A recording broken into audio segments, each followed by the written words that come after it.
नमस्कार दोस्तों, मेरे चैनल पे आप सबका बहुत बहुत स्वागत है। श्रावण की पूर्णिमा पर करें सत्यनारायण की कथा, जिससे मनोवांछित फल की प्राप्ति होती है। 31 अगस्त को यह व्रत किया जाएगा।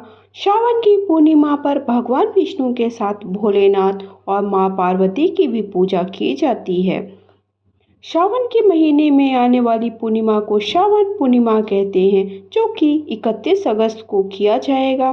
पूर्णिमा के व्रत में भगवान विष्णु की पूजा की जाती है, जबकि श्रावण की पूर्णिमा पर भगवान विष्णु के साथ भोलेनाथ माँ पार्वती की पूजा की जाती है। इस दिन चींटियों को आटा देना चाहिए, मछलियों को दाना खिलाना चाहिए।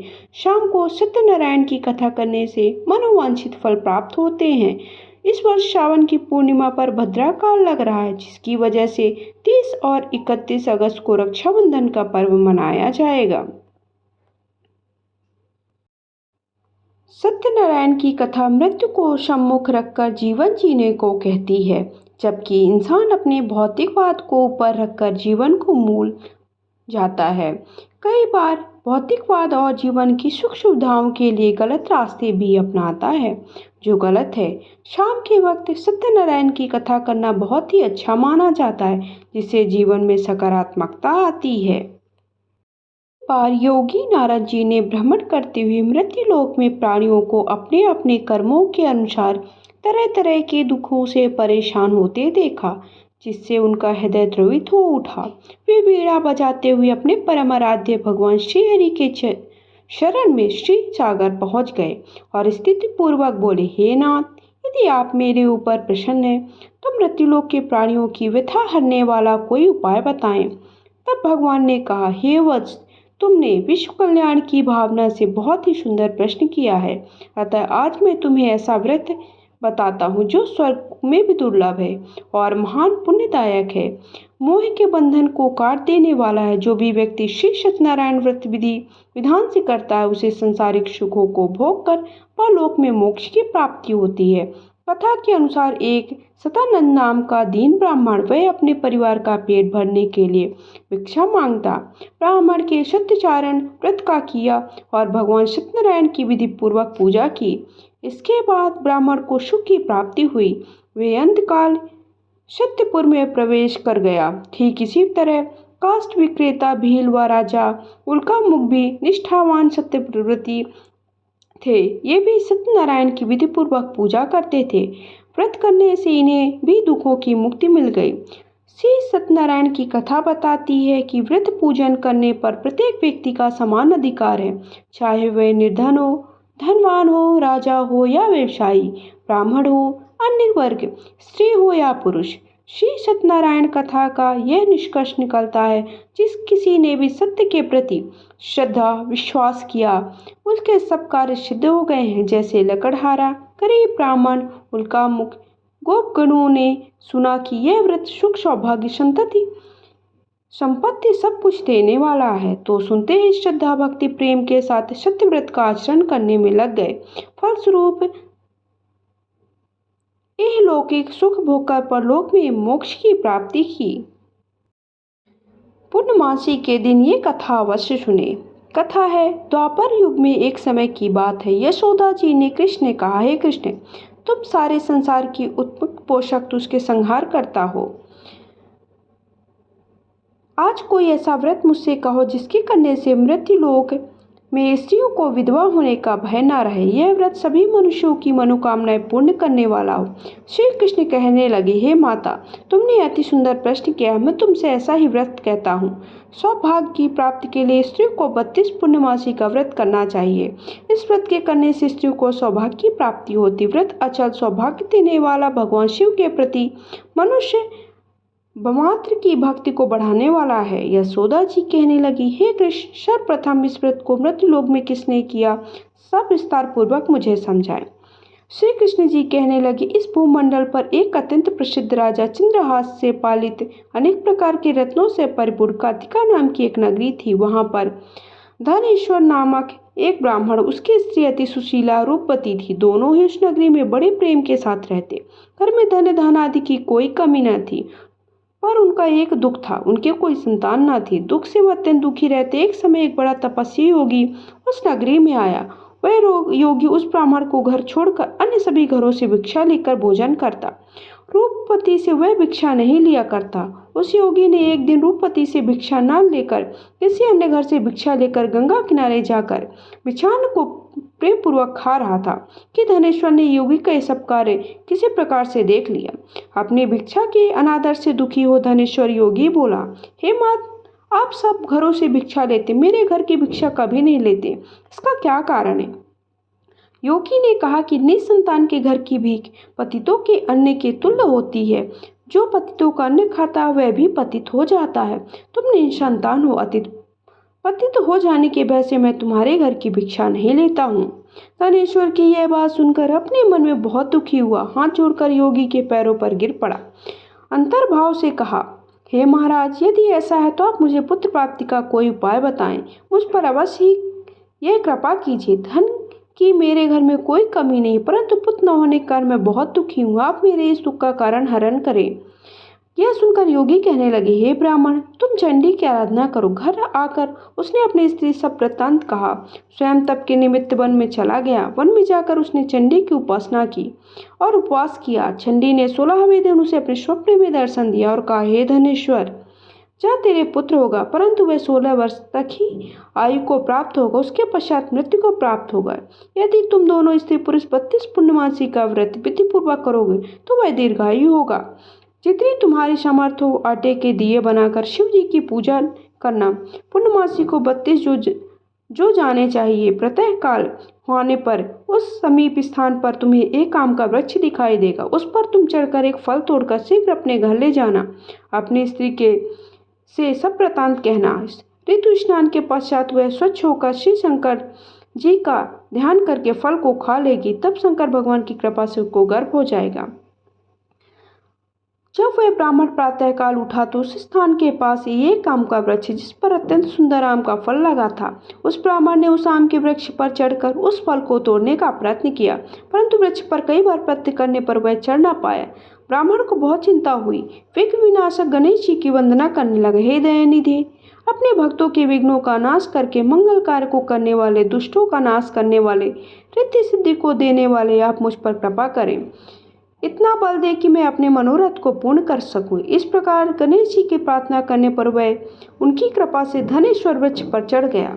अति सुंदर आम का फल उसने विचार किया कि जो वरदान से फल मिला था वह यही है और कोई फल नहीं दिखाई दे रहा। वह धनेश्वर ब्राह्मण को जल्दी से उस फल को तोड़कर अपनी स्त्री के पास लाया। उसे अपने पति के कथानुसार उस फल को खा लिया। वह गर्भवती हो गई। देवी जी की असीम कृपा से वह एक अत्यंत सुंदर पुत्र उत्पन्न हुआ, जिसका नाम उसने देवीदास रखा। माता पिता के हर्ष के शोक के साथ वह बालक शुक्ल पक्ष के चंद्रमा की भांति पिता के घर को बढ़ाने लगा। भवानी की कृपा से वह बालक बहुत ही सुंदर, सुशील, विद्या पढ़ने में बहुत ही निपुण था। दुर्गा जी की आज्ञा अनुसार उसकी माता अपने 32 पूर्णमासी का व्रत प्रारंभ कर दिया। पुत्र बड़ी आयु वाला हो गया। 16वां वर्ष लगते ही देवीदास के माता पिता को बड़ी चिंता हो गई। पुत्र की इस वर्ष मृत्यु न हो जाए, इसलिए उसने अपने मन के विचार किया, यदि वह दुर्घटना उसके सामने हुई तो वह सहन कर सकेंगे। अस्तु, उन्होंने देवीदास के मामा को बुलाकर कहा, हमारी इच्छा है कि 1 वर्ष तक काशी में जाकर विद्याध्ययन करे, अकेला भी नहीं छोड़ना चाहिए, साथ में तुम चले जाओ। 1 वर्ष के पश्चात तो उसको वापस लौटा लाना। सब प्रबंध कर माता पिता ने काशी जाने के लिए देवीदास को एक घोड़े पर बैठाकर मामा के साथ विदा किया, किंतु इस बात को मामा किसी और से नहीं कहा। धनेश्वर ने सपनीक अपने पुत्र की मंगल कामना दीर्घायु के लिए भगवती दुर्गा की आराधना की पूर्णमासियों का व्रत प्रारंभ किया। बराबर 32 पूर्णमासियों का व्रत किया। कुछ समय के पश्चात एक दिन वह दोनों मामा भांजा मार्ग रात्रि बिताने के लिए ग्राम पर ठहरे। उस दिन गांव में एक ब्राह्मण के अत्यंत सुंदर, सुशीला, विदुषी, गुणवती कन्या का विवाह होने वाला था। जिस धर्मशाला के अंदर वर उसकी बारात ठहरी, वही धर्मशाला में देवीदास उसके मामा के साथ ठहरे। संयोगवश कन्या को तेल आदि चढ़ाकर मंडप आदि का कृत्य किया तो लग्न के समय वर को धनुर्वात हो गया।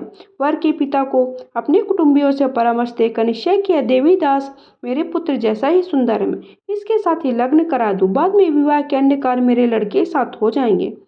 ऐसा सोचकर देवीदास कि मामा से जाकर थोड़ी देर के लिए अपने भांजे को दे दे, विवाह का लग्न सत्कृत्य सुचारू रूप से हो सके। मामा कहने लगे कि कुछ भी मधुपर्क आदि कन्यादान के समय वर को मिलेगा, हमने दे दिया जाए तो मेरा भांजा इस बारात को दूल्हा बन जाएगा। यह बात वर के पिता ने भी स्वीकार कर लिया, अपना भांजा वर बनने को भेज दिया। इसके साथ जब विवाह कार्य रात्रि में विधि पूर्वक संपन्न हुआ, पत्नी के साथ वह भोजन न कर सका। अपने मन में सोचने लगा कि न जाने ये किसी की स्त्री है। वह एकांत में किसी सोच में गर्म निश्वास छोड़ने लगा। उसकी आंखों में आंसू गए। तब वधू ने पूछा कि क्या बात है, आप इतनी उदास क्यों हैं, दुखी क्यों हैं? तब उसने सारी बातें वर के पिता और उसके मामा में हुई थी वह बतला दी। तब कन्या कहने लगी कि यह ब्रह्म विवाह के विपरीत है, वो कैसे हो सकता है? देव ब्राह्मण अग्नि के सामने मैंने आपको ही अपना पति बनाया है, इसलिए आप ही मेरे पति हैं। मैं अपनी ही पत्नी रहूंगी, किसी अन्य की नहीं। तब देवीदास ने कहा, ऐसा मत करिए, क्योंकि मेरी आयु बहुत थोड़ी है। मेरे पश्चात आपकी क्या गति होगी, इस बातों को अच्छी तरह विचार ले। परंतु वह दृढ़ विचार वाली थी, बोली कि जो आपकी गति होगी वह मेरी भी होगी। हे स्वामी, आप उठे और भोजन करें, निश्चय भूखे होंगे। इसके बाद देवीदास उसकी पत्नी दोनों भोजन किया। शेष रात्रि वे सोते रहे। प्रातःकाल देवीदास ने अपने पति को 3 नगों से जुड़ी हुई एक अंगूठी दी, रुमाल दिया और बोला, हे प्रिय, इसे लो और संकेत समझकर स्थिर चित्त हो जाओ। मेरा मरण जीवन जानने के लिए एक पुष्प वाटिका बना लो, इसमें सुगंधी वाली एक नव मल्लिका लगा लो, उसको प्रतिदिन जल से सींचा करो, आनंद के साथ खेलो कूदो, उत्सव मनाओ। जिस दिन मेरा प्राणांत होगा, ये फूल सूख जाएंगे। जब ये फिर हरे हो जाएं तो जान लेना कि मैं जीवित हूँ। ये बात निश्चय करके समझ लेना कि कोई संशय नहीं है। ये समझाकर वह चला गया। प्रातःकाल होते ही वहां पर गाजे बाजे बजने लगे। विवाह के कार्य समाप्त करने के लिए वर तथा बाराती मंडप पे आए तो कन्या ने वर को भली प्रकार देखकर अपने पिता से कहा, यह मेरा पति नहीं है, मेरा पति वही है जिसके साथ रात्रि में पानी ग्रहण हुआ था। इसके साथ मेरा विवाह नहीं हुआ। यदि यह वही है तो बताए मैंने इसे क्या दिया, इसको क्या दिया है? मधुपर्क कन्यादान के समय जो मैंने भूषणादि दिए थे उन्हें दिखाए। रात्रि में मैंने क्या गुप्त बातें कही सब सुनाए। पिता ने उसके कथानुसार वर को बुलवाया। कन्या की ये सब बातें सुनकर वह कहने लगा कि मैं कुछ नहीं जानता। इसके पश्चात लज्जित होकर वह अपना मुंह लेकर के चला गया। सारी बारात भी अपमानित होकर लौट गई। भगवान श्री कृष्ण बोले, हे माता, इस प्रकार देवीदास काशी विश्वविद्यालय के लिए चला गया। कुछ समय बीत गया तो काल से प्रेरित होकर एक सर्परात्रि के समय उसको डसने के लिए आया। वह उस विषधर के प्रभाव से उसके सैन का स्थान चारों ओर से विष की ज्वाला से विषैला हो गया, परंतु पृथ्वीराज के प्रभाव से उसको काटने न पाया, क्योंकि पहले ही उसकी माता ने 32 पूर्णमासी का व्रत कर रखा था। मध्याह्न के समय स्वयं काल वहां पर आया। उसके शरीर से उसके प्राणों को निकालने का प्रयत्न किया, जिससे वह मूर्छित होकर पृथ्वी पर गिर पड़ा। भगवान की कृपा से उसी समय पार्वती जी के शंकर जी के पास वहां पर आए। उनको मूर्छित दशा में देखकर पार्वती जी ने शंकर से प्रार्थना की, हे महाराज, इस बालक की माता ने पहले ही 32 पूर्णमासियों का व्रत किया है, जिसके प्रभाव से भगवान आप इसको प्राण दान दे। भवानी के कहने पर भक्तवत्सल भगवान शिव जी ने उनको प्राण दान दिया। इस व्रत के प्रभाव से काल को भी पीछे हटना पड़ा। देवीदास स्वस्थ होकर बैठ गया। उधर उसकी स्त्री उसके काल की प्रतीक्षा कर रही थी। तब उसने देखा कि पुष्प वाटिका में पत्र पुष्प कुछ भी नहीं हो रहे। उसका अत्यंत आश्चर्य हुआ। जब वैसे ही वैसे हरे भरे हो गए तो वह जान गई जीवित हैं। देखकर बहुत प्रसन्न हुई। मन अपने पिता के कहने लगी कि पिताजी, मेरे पति जीवित हैं, उनको ढूंढिए। 16वां वर्ष व्यतीत हो गए। देवीदास भी अपने मामा के साथ काशी चल दिया। उधर ससुर उसको ढूंढने के लिए घर जाने वाले ही थे कि वह दोनों मामा भांजे वहां पर आए। उनको आया देखकर उन्होंने ससुर बड़ी प्रसन्नता के साथ घर ले आए। नगर के निवासी इकट्ठे हो गए। सबने निश्चय किया अवश्य बालक के साथ इस कन्या का विवाह हुआ। बालक को जब कन्या ने देखा तो पहचान लिए, कहा ये तो वही है, संकेत करके गया था। तदुपरांत सभी कहने लगे, भला हुआ जो यह आ गया। और सगुन नगर वासियों ने आनंद मनाया। कुछ दिन बाद देवीदास अपनी पत्नी और मामा के साथ ससुर के घर से बहुत उपहार आदि लेकर प्रस्थान किया। अपने गांव के निकट गए तो कई लोगों ने उसको देखकर माता पिता पहले ही जाकर खबर कर दी, तुम्हारा पुत्र अपनी पत्नी मामा के साथ आया। सुनकर सभी को विश्वास ना हुआ, परंतु जब लोगों ने आकर उनकी बात का समर्थन किया तो बड़ा आश्चर्य हुआ। थोड़ी देर में देवीदास ने अपने माता पिता के चरणों में सिर रखकर प्रणाम किया। श्री कृष्ण कहने लगे, इस प्रकार धनेश्वर 32 पूर्णिमाओं के व्रत के प्रभाव से पुत्रवान हो गया। जो भी स्त्री इस व्रत को करती है, जन्म जन्मांतर में वैधव्य का दुख नहीं भोगती, सदैव सौभाग्यवती रहती है। यह मेरा वचन है, इसमें कोई संदेह नहीं है। व्रत पुत्र पौत्रों को देने वाला, संपूर्ण मनोकामनाओं को पूर्ण करने वाला है। 32 पूर्णिमासियों के व्रत करने से व्रती की सब इच्छाएं भगवान शिव जी की कृपा से पूर्ण होती हैं। तो इस तरह से पूर्णमासी की कथा अर्थात पूर्णिमा की कथा मैंने आप सबको कह सुनाई है। तो आज के दिन आप पूर्णिमा के दिन ये कथा सुने। अगर वीडियो पसंद आया तो वीडियो को एक लाइक शेयर करके चैनल को सब्सक्राइब करें। पहली बार चैनल पे आए तो सब्सक्राइब करके कमेंट बॉक्स में जा करके हर हर महादेव लिखें। और वीडियो कैसा लगता है ये कमेंट करके मुझे ज़रूर बताइएगा। धन्यवाद।